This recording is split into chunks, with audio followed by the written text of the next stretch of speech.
What are your office party tips? Greater than I don't watch the popular TV shows, I'm not interested in cuisine, sports, craft beer, and other common topics. So what hobbies/topics do you like? Just tells fun story about your work, you have that in common, which is at least more than 50% of your time spent. Lol, I think in the 17 years I've been working, I've only had one job that had a work party. I only went because it was in a super fancy mansion. I don't like to socialize with coworkers outside of work mostly. I just make small conversations with everybody, avoid the intoxicated workers who like to talk about their problems. My 4 rules of office parties. 1. If at all possible, don't go. 2. If number 1 fails, arrive late. 3. Walk through the crowd. Say hello to everyone to make sure they know you were there. 4. When everyone starts to eat, excuse yourself to go to the restroom and don't go back. I've been to these parties as an employee, and as a manager. There are 2 different viewpoints. As an employee, try to make a point to show up, and at least say hi to, or make sure you're seen by your superior. It means more to them than you might think. If things get uncomfortable at the party, feel free to kind of just disappear. As a manager, be available for your employees to talk to. Maybe introduce them to your peers they may not know. As a manager, you can tell if they are uncomfortable, so don't keep them engaged any longer than need be, and thank them for coming. People like to talk about themselves. Compliment about others' watch, tie, or whatever he or she chose to wear and casually dig deeper. I'm sure you'll have something you can relate to once you hear about it and connect to more talking points or another conversation. Something amazing I tried which really helped me. I would start by listening to someone talking about a topic uninteresting to me at first. Then got them talking by asking questions to show I was interested. This helped me with 2 things. People liked me more because I showed them I was really interested in them. Second, I learned something about that topic which I initially found boring. If you keep asking questions you learn more and more. These boring subjects may take on interest for you. An added bonus, people will think you are an interesting person because you made them feel interesting. Keep practicing this social trick and it may change things for you. Good luck. Does anybody else have trouble with their mother-in-law? R/just normal. Isn't disliking mother-in-laws the biggest cliché in the book? Beyond that, there is not really enough information for us to judge. Sounds toxic as you frame it, but uprooting for work admittedly has destructive consequences to generational relationships even as it seems fulfilling to an individual career. Please read up on parentification. She's a nightmare. Run. Mill and daughter-in-law tensions are pretty well known and predictable. Good luck. Yeah, TBH.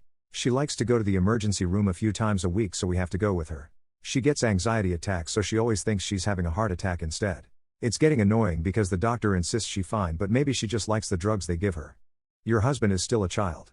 He needs to man up for you and put his mom in her place. We won't, so you have 2 choices, quit complaining or leave. Not my mill but my mother. Excessively clingy and always the victim? Check. Please, if you can, do not let her move with you.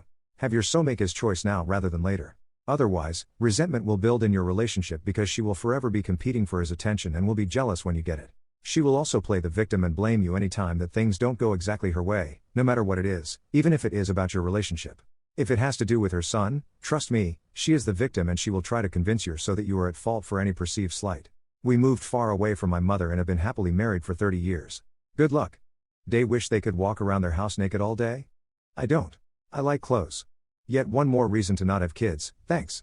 Routinely do, joys of living alone I guess lol. During the summer I did, it's no big deal. What does society need to be less obsessed with? Social validation.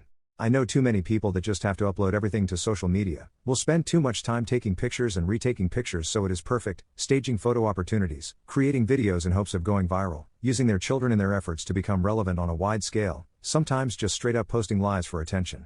Another awful common occurrence is people using the passing of friends and loved ones, heck even people they hardly even know, as an opportunity to get likes. It can be sickening how much people do for social media and it can't be healthy. Social media and what others are doing. Before anyone says I'm on Reddit, some social media use is good. I'm just not of the opinion that being attached to it and constantly needing to know what that person you met 5 years ago is doing is healthy. Nor am I of the opinion that you need to share every moment of your life with all your friends and quat. Sure, if something major happens, share it, but leave the unimportant things like here's the meal I just ate at Red Lobster with my friends things to casual conversation in person.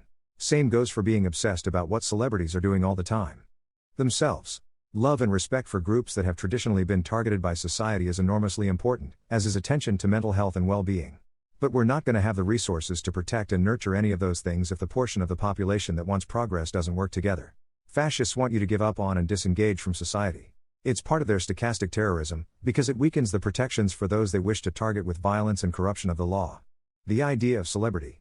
People do not understand that these other humans are literally the same in most ways, and it harms everyone the way they often revere them for things outside their expertise. Do you like Danny Glover? Cool. Me too. But he's just a man who is good at pretending to be other men. Do you hate Elon Musk? Fine.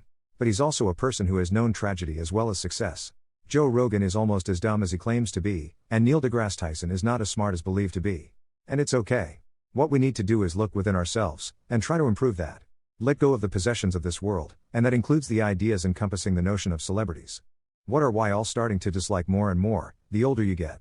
I was going to say people, but some people already commented that, so I'm going to with junk food like fast food, candy, soda, etc. It becomes harder for your body to handle them as you get older. People who get in the way at the store. Grab what you came to get in GTFO. You don't need to blockade an entire section to have a leisurely peruse through which great value Pop-Tart you want. Be decisive, quick and considerate. Cyclists. They ruined any walkable cities and trails. They think traffic laws don't matter, they never fall out like they are required to, and because of their behavior I will spend the rest of my days lobbying against any bike lanes near my house. The manipulation and disingenuous content in the media, including social media.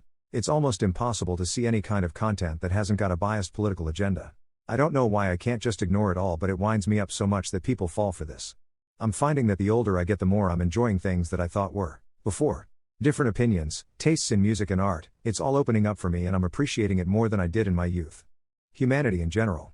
It's moving beyond mere politics or other tertiary qualifiers. The longer I watch this horror show, the more convinced I become this species is a mistake. And I include myself in that. Intentional ignorance. It's one thing to not know something because you've never been told, or been given a real chance to gain understanding. It's another to have been told, given a real chance to learn and understand, and still be ignorant. People older than me.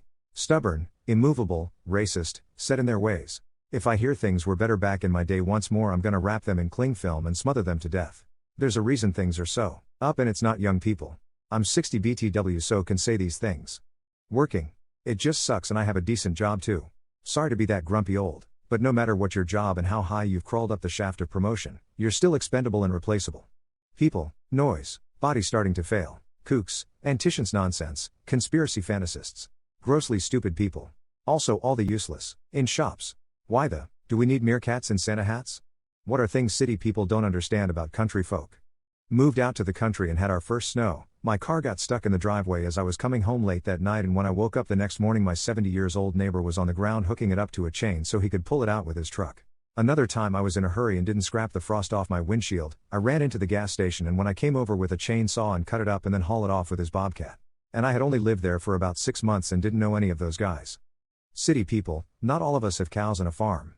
Some of us just live in places with a lot of land and our old houses around us. I grew up like that, and now I live in a more urban side of Texas, but pieces of my heart stay in a part of Lufkin and part of Dickinson. More recently, I have taken a part of my heart to Louisiana, a more rural/suburban part that is honestly my home away from home. In a whole, no, not all of us own farms with chickens and stuff, and no, not all of us are crazy Christian people who do nothing but go to church, and no, not all of us are racist and homophobic. Sense of scale when it comes to distance. I'm originally from Australia but live in the UK. Australia is ridiculously large, but its population is surprisingly small. When Tinder was invented I lived in Queensland. Queensland is roughly the same size as Texas but only has a population of 5.2 million people or thereabout. My cousin told me he had a match and was going to drive up and meet her. I asked where she lived and he said Bundaberg. That was 6 hours away. I just shrugged and thought that seems reasonable. These days I live in the UK. If a hookup is more than 5 miles away they may as well be in China. Yikes. Kinda wish I'd never posted a comment on this one. I thought people would like to know what it's like to live in the country and on a farm. As a person who lives in the country I don't stereotype people from the city. For one reason, on Reddit I'm not sure which city or what area of the world you're in. I can only speak to where I live, same as you. So please remember I'm not that country person who was cruel or mean to you. Chances are I'm 1,000s of kilometers/miles away. So please be kind to one another, no more hate. And I'd love to actually know cool things about city and county life.